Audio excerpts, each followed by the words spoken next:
Sige na nga, Joy, back to workout na tayo.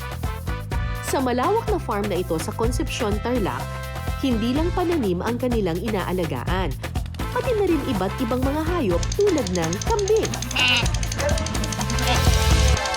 Paunahan daw kasi kaming magpapasok ng 3 kambing. Sino nga ba ang tatanghaling GOAT o greatest of all time sa aming dalawa? Okay, let's do it. Pero syempre wala daw pong, hindi daw po pwedeng walang twist. Ito na naman sa twist eh! Galit na. Okay, Twist. game. O Jack ano and na Poy naman? po. Jack and Poy Jack and po Poy ulit. na naman. Pwede bang isang bagsak na lang? Okay, Okay, isang bagsak. 1, 2, 3, go! O, talo ako. Pwede po bang best of 3 joke? Meron po ulit tayong pinahirap at pinasarap. Lagi na lang akong pinahirap. Basahin nyo lang po. Pinahihirapan ako dito. Joy Barcoma, pinasarap. Diba ako yung host? Walang power. Okay, sige game. Ikaw. Pinasarap. Bibigyan ka ng dahon ng ipil-ipil na makakatulong para maakit ang mga kambing. Ayon sa mga lokal, isa ito sa paboritong pagkain ng mga kambing dito. Ipil-ipil. Okay, so ako, pinahirap, sariling sikap, walang ibibigay na gamit o pagkain para makatulong sa pagpapastol ng mga kambing. Ayun po, sariling sikap. Ayun na, pag nanalo na naman ako, luto na naman. Ang hirap talaga may privilege.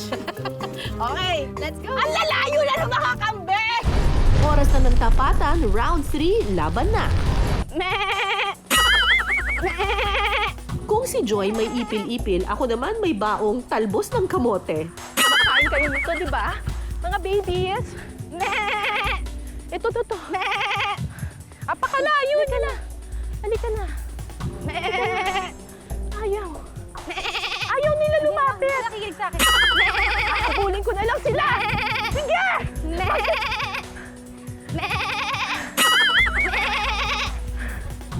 Ay! Lumayo sila! Miss Cara, takot sila sa'yo!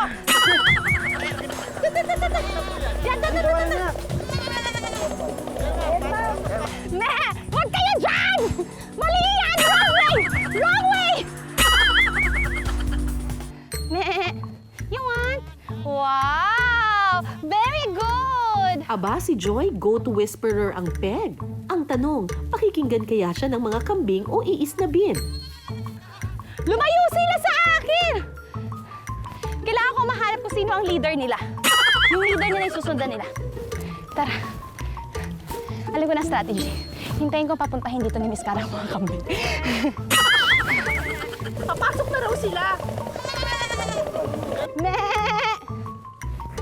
Ayaw nila. Pwede bang buhatin na lang? Ay, galit kasi yung me ko dapat malambing.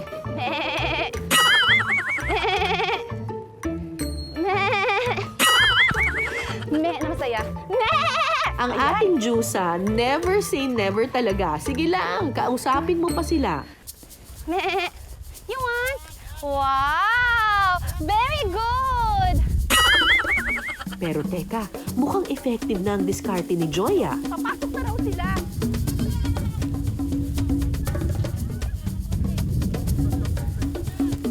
Siyempre, hindi ko hahayaan yan. Huwag kayo lumapit dyan. Nasa butahe po tayo! This is goat abuse! Pwede bang kunin na lang sila? Pwede bang hawakan na lang, tapos... Ayun! Pumasok na kayo!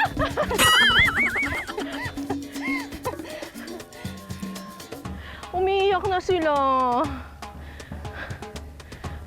Wala na kayo makakain dyan, mga anak! Pupunta na daw sila sa Maynila.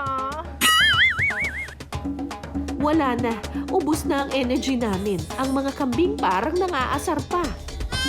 Oo. Ayaw nila eh. Halina kayo! Halika na, pasok na kayo. Dahil winner kami pareho sa effort sa round na ito, it's a tie. Pasok na lang sila basta. Ang score, 2-1. Nangunguna pa rin po tayo mga kapuso. Dahil napagod kami sa last challenge, ipatitikim daw ng mga taga-Concepcion ang ipinagmamalaki nilang putahe, ang mas pinasarap na kalderetang kambing. Sa isang kaldero, igisa ang bawang, sibuyas at bell pepper. Sunod na ihalo ang tomato sauce at saka ilagay ang karne ng kambing. Lagyan din ng liver spread.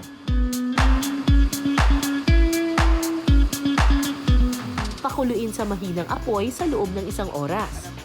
Kaya po kambing ang naming iluto. Marami po kasing alagang kambing dito sa amin. Ngayon po, after 1 hour, pwede na po siya. Huling ilalagay ang kamote at pakukuluin ulit ito sa loob ng 10 minuto.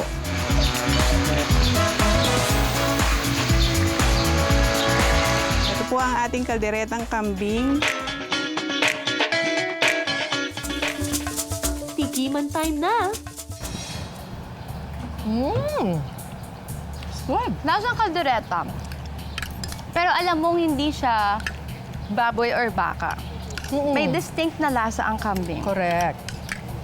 Minsan kasi kapag hindi marunong magluto ng kambing, Malansa. may ano siya, anggo. Ito wala. At saka malambot na malambot siya. Totoo. Malasa. Malambot nga. Sarap. Wala nga siyang anggo. Usually po talaga, kaya kapag yung mga pinapaitan, ganyan, minsan malansa sila at binubugbog sila ng ginger para matanggal yung lansa niya. Pero this one, masarap. Tapos may kamote. Imbis na imbis na patatas ang ginamit, Kamote din. kamote. Tikman din natin. Pwede pala.